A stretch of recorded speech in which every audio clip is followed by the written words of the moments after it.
আসসালামু আলাইকুম। সবাই কেমন আছেন? আশা করছি অনেক অনেক ভালো আছেন। আমি আনোয়ার হোসেন সজীব সবাইকে শুভেচ্ছা জানাচ্ছি আজকের টিউটোরিয়ালে। আজকে আমরা খুবই মজার একটি টপিক শিখব। সেটা হলো আমি হেডিং এ রেখেছি, আপনারা একটু দেখেন। Combine multiple cells into one cells with a line break. Line break সহ একাধিক সেলের ডাটাকে কিভাবে একটি সেলে নিয়ে আসবেন। আমি যদি একটু আপনাদেরকে ডেমো শিটে দেখাই তাহলে ব্যাপারটা আপনারা একটু ক্লিয়ার হবে। দেখুন, আমি যদি ডেমো শিটে যাই, ধরুন এখানে আমার কিছু এমপ্লয়ি আইডি রয়েছে, এমপ্লয়ি নেম রয়েছে এবং ডেজিগনেশন রয়েছে। এই তিনটা জিনিসকে আমরা কম্বাইন করেছি। কম্বাইন করার জন্য কিন্তু আমার অনেকগুলো টিউটোরিয়াল রয়েছে। প্রিভিয়াস টিউটোরিয়ালেও আমি কিন্তু তিনটা পদ্ধতি দেখিয়েছিলাম কিভাবে আপনারা সেলসগুলোকে বিভিন্ন সেলের ডাটাকে একটা সেলে নিয়ে আসবেন কম্বাইন করে। বাট সেখানে কিন্তু এই যে এরকম ছিল না। এভাবে ধরুন এখানে তিনটা অংশ, অর্থাৎ প্রথম অংশটা উপরে থাকবে, সেকেন্ড অংশ মাঝে, থার্ড অংশ নিচে, এভাবে নেমে যাবে, ব্রেক হয়ে যাবে, লাইনগুলো ব্রেক হয়ে যাবে। এটা কিভাবে করতে হয় সেটা আমরা আজকে টিউটোরিয়ালে শিখবো। আগের টিউটোরিয়ালটি যদি কেউ না দেখে থাকেন তাহলে আই বাটনে ক্লিক করে সেটা দেখে আসতে পারেন, অথবা আজকের ভিডিও ডেসক্রিপশনে আমি সেগুলো লিংক দিয়ে দিব, আপনারা চাইলে দেখে নিতে পারেন। আজকে টিউটোরিয়ালটা খুবই আপনাদের জন্য মজাদার এবং হেল্পফুল হবে।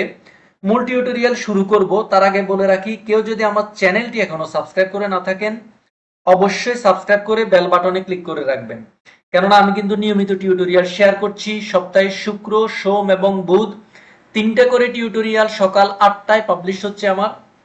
আমার সবগুলো টিউটোরিয়ালের নোটিফিকেশন সবার আগে পেতে চাইলে অবশ্যই চ্যানেলটিকে সাবস্ক্রাইব করুন এবং বেল বাটনে ক্লিক করে রাখুন।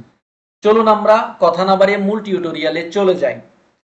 আমি যদি প্রজেক্ট ফাইলে যাই, এটাকে আমি একটু ডিলিট করে দিই, ক্যান্সেল করে দিলাম। ওকে, জাস্ট আমি এটা ক্যান্সেল করে দিলাম। এখন আমরা শিখব কিভাবে একাধিক সেলের ডাটাকে একটা সেলে নিয়ে আসবো এবং লাইন ব্রেক সহ, অর্থাৎ একটা প্রথম অংশটা থাকবে, তারপরে সেকেন্ড লাইনের দ্বিতীয় অংশ, তারপরে থার্ড লাইনের তৃতীয় অংশ, এভাবে যদি আরো কোনো অংশ থাকে আমাদের, তাহলে সেটা আরো কিভাবে লাইন ব্রেক হয়ে চলে আসবে সেটা আমরা শিখবো।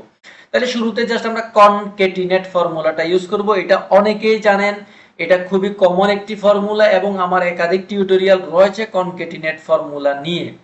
জাস্ট ইকুয়াল টু কনকেটিনেট লিখবো, CONC। ওকে, CONC। ওকে, কনক্যাট এবং কনকেটিনেট দুইটা ফর্মুলা, আমরা জাস্ট কনকেটিনেটটা ইউজ করব।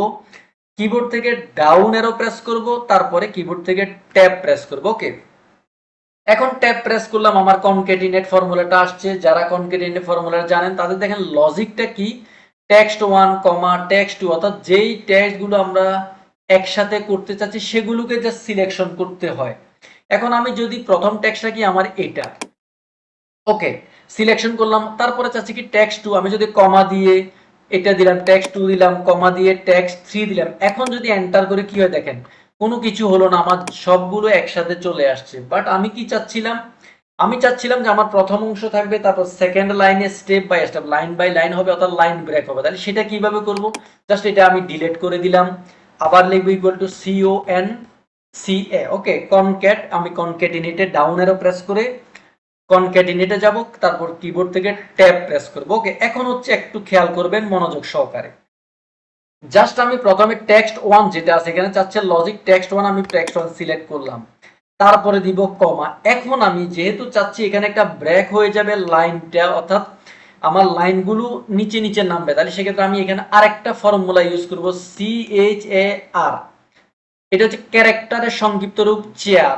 ওকে, এই ক্যারেক্টারটা আমরা ইউজ করব, ক্যারেক্টার CHAR। ওকে, ক্যারেক্টার ইউজ করে আমি ট্যাব প্রেস করব। এখন দিব নাম্বার, নাম্বার দিব 10, অর্থাৎ CHAR ক্যারেক্টারের 10 দিয়ে বুঝায় যে আমরা সেকেন্ড লাইন, অর্থাৎ ভিন্ন লাইন বুঝায়, এক্সেল বুঝে নিবে যে ভিন্ন লাইন। ক্যারেক্টার 10 অর্থাৎ ক্যারেক্টারের সংক্ষিপ্ত রূপ CHAR, চেয়ার বা চার যেটা বলেন এটার, এবং 10 দিয়ে আমরা বুঝবো যে সেকেন্ড লাইনে যাবে, অর্থাৎ আরেকটি লাইন ব্রেক হবে। এখন আমি এটা দিলাম ফর্মুলাটা, তারপর দিব কমা, তারপরে টেক্সট 3 কি আমি এই টেক্সটটা চাইলাম। ওকে, সেম ভাবে আমি আবার লিখবো সরি, এটা দিলাম ডি আমার 3, তারপরে দিব কি আমি আবার কমা। ওকে, কমা দিব, তারপরে দিব কি আবার সেম ভাবে CHAR লিখলাম, তারপরে কি দিব ট্যাব প্রেস করব, তার নাম্বার দিব 10, তারপর ব্র্যাকেট ক্লোজ করব, তারপর আবার দিব কমা। ওকে, কমা দিয়ে থার্ড আমি টেক্সট আমি সিলেক্ট করব। এখন যেহেতু আমার আর নেই সেহেতু এখানে আমার ক্যারেক্টার এই ফর্মুলাটা লিখতে হবে না, আমি জাস্ট কিবোর্ড থেকে এন্টার প্রেস করব। দেখেন এন্টার প্রেস করলে আমার একটা ওয়ার্নিং আসলো, জাস্ট আমি আবার এন্টার প্রেস করব অথবা ওকে প্রেস করব। জাস্ট আমি এন্টার প্রেস করব, দেখেন কি হয়, আমার এখানে কিন্তু কিছু দেখাচ্ছে না, দেখাচ্ছে একটা। কেন দেখাচ্ছে না? আমি জাস্ট এটা রাফ টেক্সট আমরা ইউজ করব। রাফ টেক্সটটা যদি ইউজ করি আমার একটা সেলের মধ্যে যেই লাইন ব্রেকটা হয়েছে সেটা ওই সেলের মধ্যে দেখাবে। জাস্ট আমরা রাফ টেক্সট কোথায় পাবো? হোম ট্যাবে গিয়ে রাফ টেক্সট আমরা ইউজ করব। দেখেন কি হলো, আমি হচ্ছে রাফ টেক্সট আবার ইউজ করি। দেখেন এই যে প্রথম অংশটা আমার প্রথম লাইনে, সেকেন্ড লাইনে গিয়ে নামটা চলে গেল, অর্থাৎ আইডিটা প্রথম লাইনে, সেকেন্ড লাইনে চলে গেল নাম, এবং থার্ড লাইনে চলে গেল ডেজিগনেশন। এভাবে করে চলে আসলে এখন এটাকে যদি আমি ড্রাগ এন্ড ড্রপ করে নিচের দিকে ফিল হ্যান্ডেল করে দিই, আমার দেখেন সবগুলো কিন্তু চলে আসছে। অর্থাৎ খুব ইজিলি কিন্তু আপনারা লাইন ব্রেক সহকারে আপনারা বিভিন্ন সেলের ডাটাকে একটা সেলে নিয়ে আসতে পারবেন।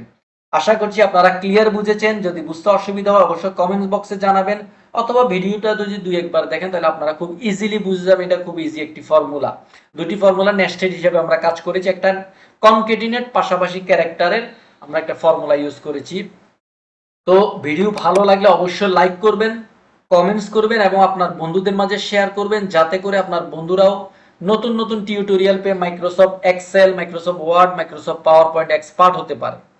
তো সবাইকে এতক্ষণ মনোযোগ সহকারে আমার টিউটোরিয়ালটা দেখার জন্য অসংখ্য অসংখ্য ধন্যবাদ জানাচ্ছি।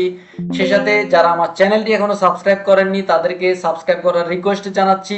এছাড়া ফেসবুকে চাইলে আপনারা আমার সাথে কানেক্ট হতে পারেন, আমার কিন্তু ফেসবুকে পেজ রয়েছে। ফেসবুক পেজের লিংক আজকের ভিডিও ডেসক্রিপশনে আমি দিয়ে রাখবো, সেখান থেকে আপনারা চাইলে ফলো করে রাখতে পারেন, কেননা আমি কিন্তু নিয়মিত ফেসবুক ও টিউটোরিয়াল শেয়ার করে থাকি। এছাড়া আমার মেইল অ্যাড্রেস দেওয়া থাকে ডেসক্রিপশনে প্রত্যেকটা ভিডিওর, আপনারা চাইলে আমার সাথে মেইলে যোগাযোগ করতে পারেন। আপনাদের কোনো স্পেশাল রিকোয়ারমেন্ট থাকলে সেটা আমাকে মেইল করতে পারেন। তো সবাইকে আবারও ধন্যবাদ জানাচ্ছি, সে সাথে পরবর্তী টিউটোরিয়াল দেখার আমন্ত্রণ জানিয়ে আজকের মতো টিউটোরিয়াল এখানে শেষ করছি। সবাই ভালো থাকুন, ধন্যবাদ, আসসালামু আলাইকুম।